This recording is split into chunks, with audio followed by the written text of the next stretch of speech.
most beautiful woman in the world. Sorry, listeners, I just wanted to recreate the experience of the opening of this film. Wait. Okay. Oh, hi. Hello and welcome. One. Bonus episode, Kill James Bond. You know who we are, just in case you don't. It's Alice Caldwell-Kelly, joined by my friends, Devon and Abigail Thorne. Hey. What's up? Said you in the wrong order. It feels viscerally wrong. Yeah, I was gonna say, I just got fucking upgraded. Promoted you. Yeah. Shit, I've been downgraded. Fuck. Oh, you're the Devon now. Tragic. I have to do so much behind the scenes work now. Weirdly, me becoming the Abbey means I have to go to the gym more, which is... Joined, as always, by my friends, Abigail Thorne and Devon. Yes, you can consider that a system of rank. Oh. So it was my pick. You got to keep the talent happy, you know. It was my pick for the first bonus episode of the Season of Solidarity, and I did something that I threatened to do for a long time, which is to make you all watch a Paolo Sorrentino movie. In this case, 2005's The Consequences of Love, Le Conseguenze dell'amore. A movie about lonely Italian men. Yes, primarily. Mm-hmm. Lonely Italian men in your area just want heroin. My wife is not talking to me. I don't want to remarry. I only want heroin. You know, I was trying to save up the fact that I had the in the butt.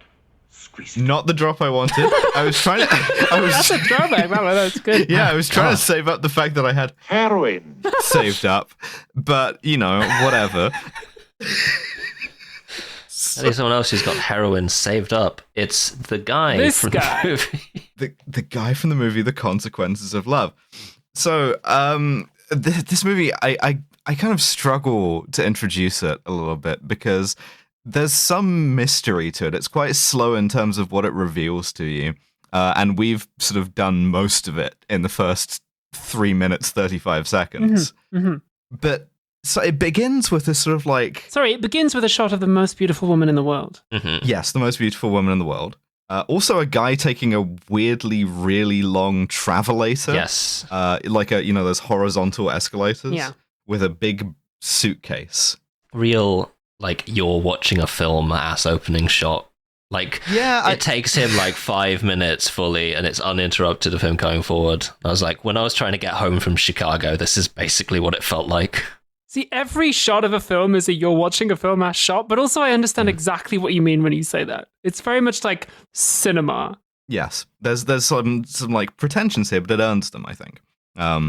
Especially like being jolted out of that shot by him reaching the end of this travelator. If you didn't know that's what those horizontal escalators are called, now you do. And like pulling the suitcase over the grate and it making the really like dissonant like noise. And then we meet lonely Italian man in your area. As long as your area is Switzerland. Yes, Ticino specifically, in the southern Italian-speaking bit of Switzerland, where we will spend the rest of this movie. Lonely dilfs just want heroin. His wants are more complex than just heroin. Yes, that's true. He also wants the most beautiful woman in the world. Well, this is the thing. Ostensibly, he has no wants to start with. Mm-hmm.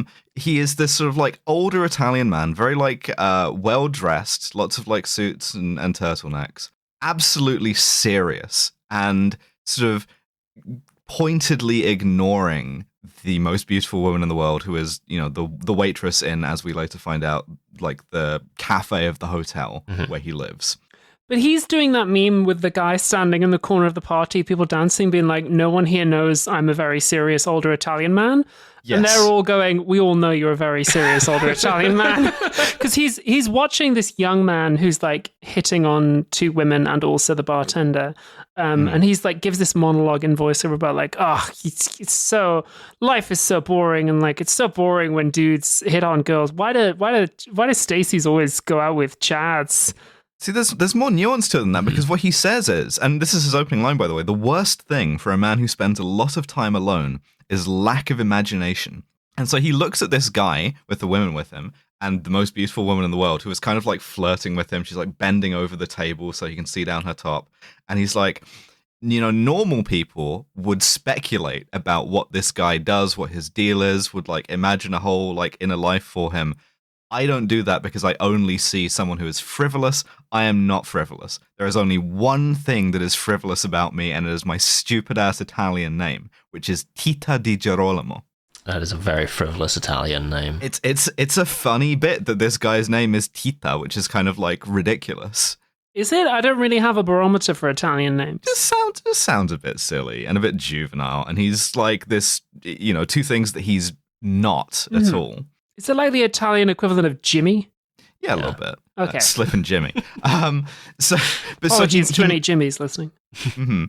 But so he makes contact with this waitress finally, and then realizes that she's not looking at him, but looking past him at a funeral cortege that's going past, like on horseback. You get some really interesting, like, some sound work where you hear the sort of like clatter of the hoofs of the like horse-drawn hearse outside, and then sort of very muffled inside, and this feeling of like separation through this plate glass wall. Yeah, because this film does something really interesting with the themes of like, in particular, aging masculinity, which is something we haven't seen a whole lot of on the podcast so far.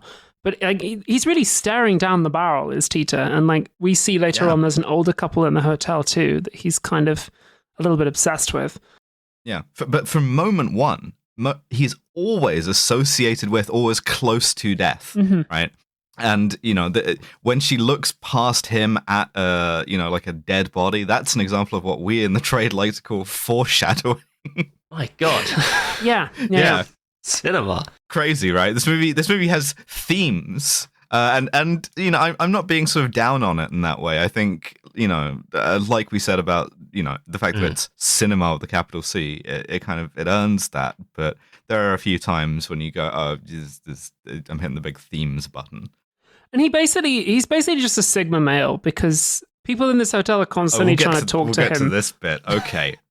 Well, so Sophia says goodbye as she's leaving, and he just ignores her. Another guy comes and is like, "Oh, hey, I'm like here on a business trip. I'm alone. Like, do you want a game of chess?" And he's just like, whatever. Like, just giving him like one-word answers. He lies about what company he works for. He says he works for an investment firm, and he gives the name of like a company he's read on, the name of a blender or something. So I want to talk about the Sigma maleness of this, because the whole first sequence of this movie, right? He absolutely goes out of his way not to speak to women. The most beautiful woman in the world routinely tries to like attract his attention, even to provoke him. At one point, she like I think deliberately leaves a curtain open so he can see her like get changed and take her shirt off. Later on, she'll actually confront him about this. The maid who cleans his room is kind of like obsessively curious. He doesn't say a word to her, to the point of rudeness. He'll just leave a conversation and just walk away from them. And so you can make this joke, right? That this is a Sigma male, right? Like from the memes, I speak, English to my friends, Arabic to God, and I don't speak to women, right? 100%. Oh no. I'm already imagining it. I'm like, it's in black and white. It's cutting back and forth from him. Can you break a broken heart? Is on. He's a Chad, and so yes. I have laid a trap here, because as soon as you said Sigma male, you have activated the sort of secret trap phrase here, because shit. I have some thoughts. It's been a while since I played Yu-Gi-Oh! Yeah. So I think the fact that we can make this joke, and the fact that we know listeners will get it and will laugh, speaks to how normalized a really extreme form of misogyny has become since 2005, when this movie was made. Because this is not a subtle movie about like spiritual poverty and like internal exile. And this is not by any accounts a man who is doing well in any sphere of his life. But like, we have this framework existing already in memes or whatever to valorize this guy, even ironically. And I think that's really revealing and really sad.